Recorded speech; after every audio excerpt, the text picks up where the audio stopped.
The grappling hook catches the Raccoon City Police Department roof with a metallic clang as screams echo from the streets below. Batman's cape whips in the wind as he surveys a city that looks like Gotham's worst nightmare come to life. Bodies stumble through abandoned streets, but something's wrong with their movement patterns. Too erratic, too hungry. His cowl's display shows the timestamp September 26, 1998, 11:47 p.m. 72 hours until the government's nuclear solution wipes this place off the map. The world's greatest detective has 3 days to do what an entire military couldn't accomplish: contain a biological weapon that's already consumed an entire city. But here's the problem. Batman spent decades perfecting non-lethal takedowns, interrogation techniques, and psychological warfare against criminals who feel pain and fear death. What happens when those tools become useless? Given 72 hours to find a cure, would Batman survive Raccoon City or join the legions of the undead?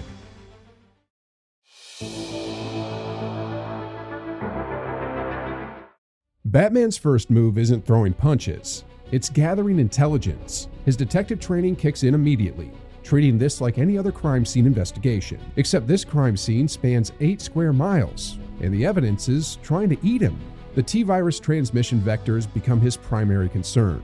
His cowl's filtration system was designed for Gotham's chemical attacks: Joker gas, Scarecrow's fear toxins, basic airborne contaminants. But biological weapons operate differently. The virus spreads through fluid contact, airborne particles from decomposing tissue, and direct bite transmission. His sealed environment gives him an advantage, but every micro tear from combat increases infection risk exponentially.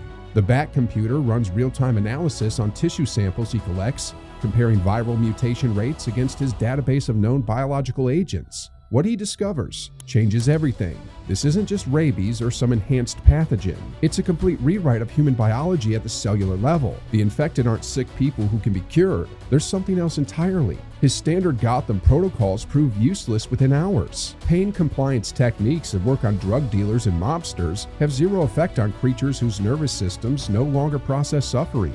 Intimidation tactics fail against enemies who've lost the capacity of fear. Even his detective skills hit walls when witnesses are either dead or trying to bite his face off. The tactical priority shift happens fast. Instead of apprehending suspects, he's established safe zones. Instead of gathering testimony, he's mapping infection patterns through the city's surveillance network. The Batcave's remote support becomes crucial. Alfred coordinates drone surveillance while the Bat computer processes biological data faster than any CDC lab. But the most disturbing realization comes around hour 6. The creatures he's fighting used to be Raccoon City's citizens, parents, children, police officers, shopkeepers. His non-lethal code, the fundamental principle that separates him from the criminals he fights, becomes a liability in an environment where mercy equals death. The gear adaptations start immediately. Standard batarangs get reinforced with explosive charges. Smoke bombs prove worthless against enemies who hunt by sound and scent rather than sight. His grappling gun becomes less about dramatic entrances and more about rapid vertical escapes when overwhelmed by sheer numbers. By hour 8, Batman's survival odds sit at roughly 85%. He's adapted his tactics, secured temporary safe zones, and established communication with the outside world. But the real test hasn't begun yet.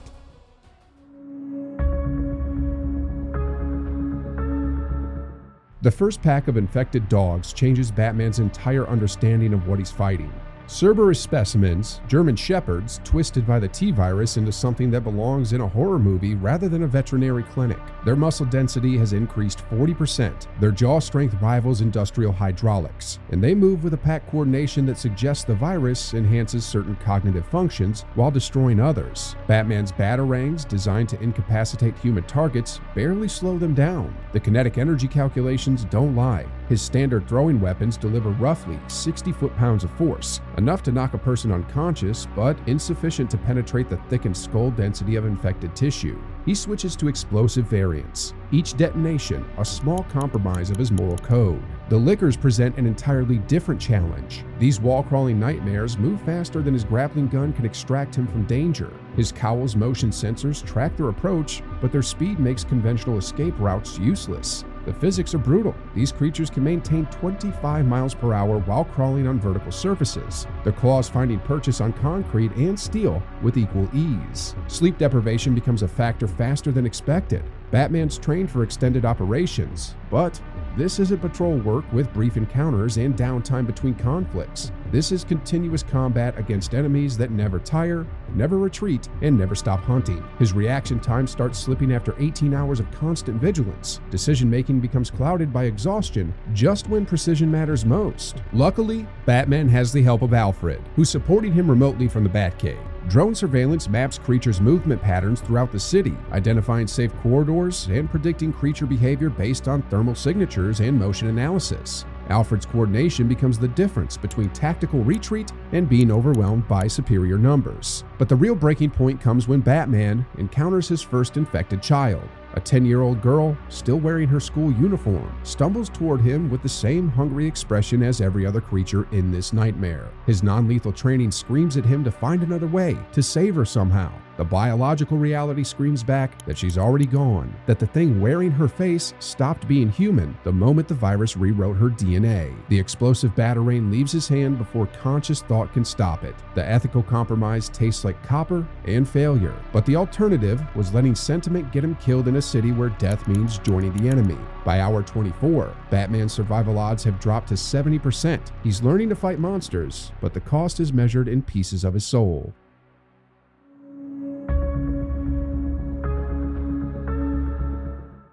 Hour 25 brings Batman face to face with something that shouldn't exist in any rational universe.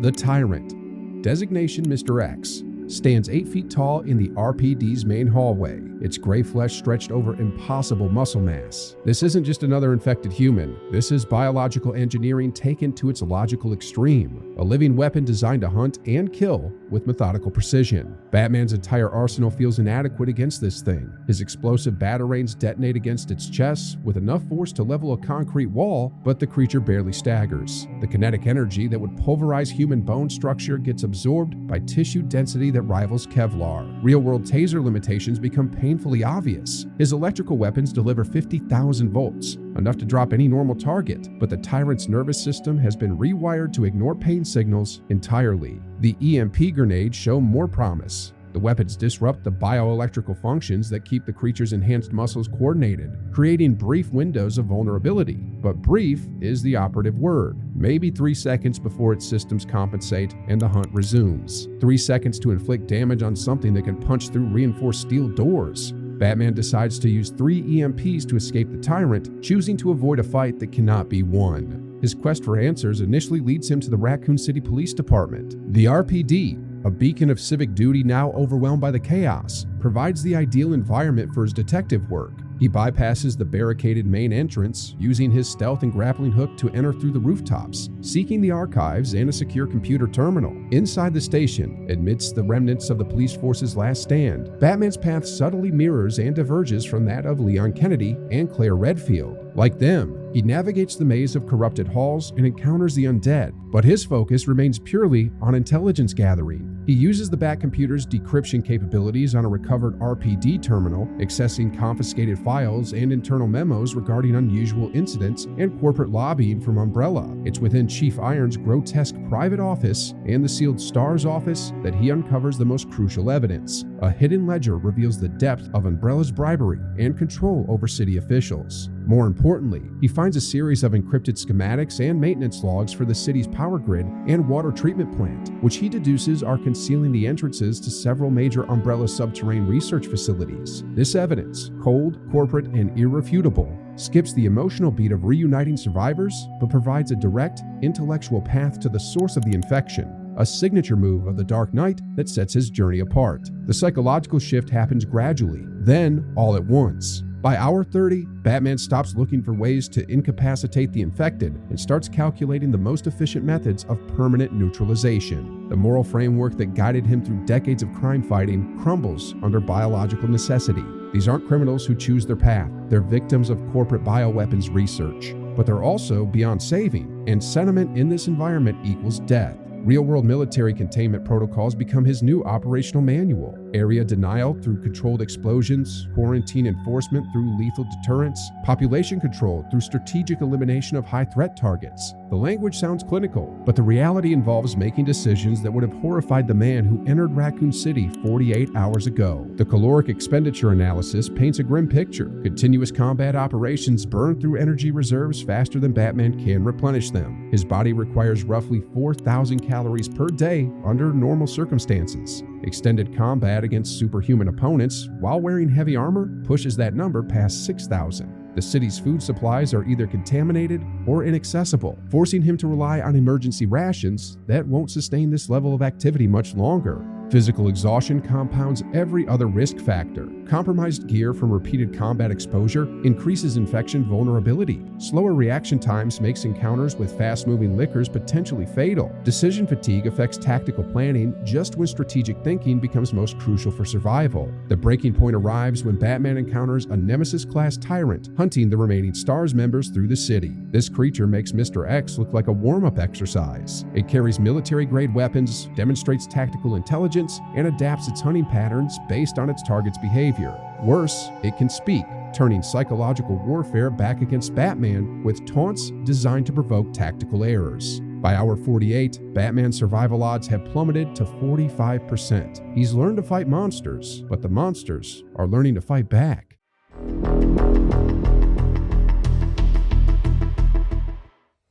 The final 24 hours transform Batman's mission from containment to data recovery. Time motion analysis reveals the brutal mathematics of his situation.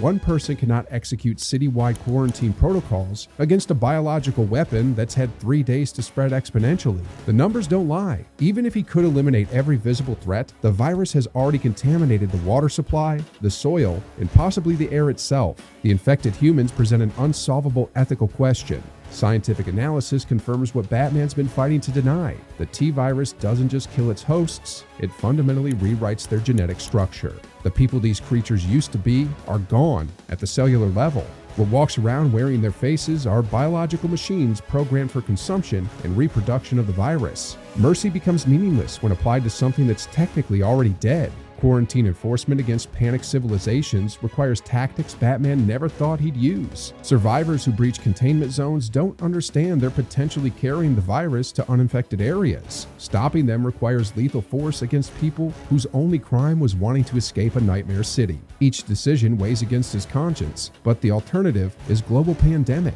Sleep debt compounds his physical deterioration beyond sustainable levels. 72 hours of continuous operation while exposed to constant viral load pushes his immune system past its breaking point. His body's natural defenses, already stressed by combat and exhaustion, begin failing against environmental contamination. The sealed suit that's kept him alive becomes less reliable with each passing hour of wear and damage. Batman's greatest strength, his detective abilities, finally provides the breakthrough he needs. Deep in Umbrella's underground research facilities, he discovers the antiviral research data that could theoretically reverse the infection. But theoretical solutions require laboratory resources, time for testing, and manufacturing capabilities that don't exist in a city scheduled for nuclear sterilization in 18 hours. The real biosecurity assessment forces Batman to confront his limitations. Successful containment of a citywide biological weapon outbreak requires military-scale resources, hazmat teams, air support, coordinated ground forces, and most importantly, advanced preparation. One person, regardless of training or equipment, cannot substitute for institutional response protocols that take months to implement effectively. The science behind evacuation versus containment becomes undeniable. Even Batman, with all his resources and capabilities, would need to prioritize escape over heroics. The nuclear solution, horrific as it seems, represents the only realistic method of preventing global catastrophe. Sometimes the greatest victory is knowing when to retreat. His final transmission to the Batcave contains terabytes of biological data that could help prevent future outbreaks, but Batman himself has 20 minutes to reach minimum safe distance before Raccoon City becomes a radioactive crater. By hour 72, Batman's survival odds have dropped to 20%. The city is lost, but the data he's recovered might save the world. Batman escapes, but the original Batman we all know is changed forever. Batman could survive Raccoon City, but he couldn't save it. Even the world's greatest detective has limits when facing biological weapons designed to end civilization. What do you think? Could any single hero contain a T-virus outbreak? Subscribe for more crossover breakdowns.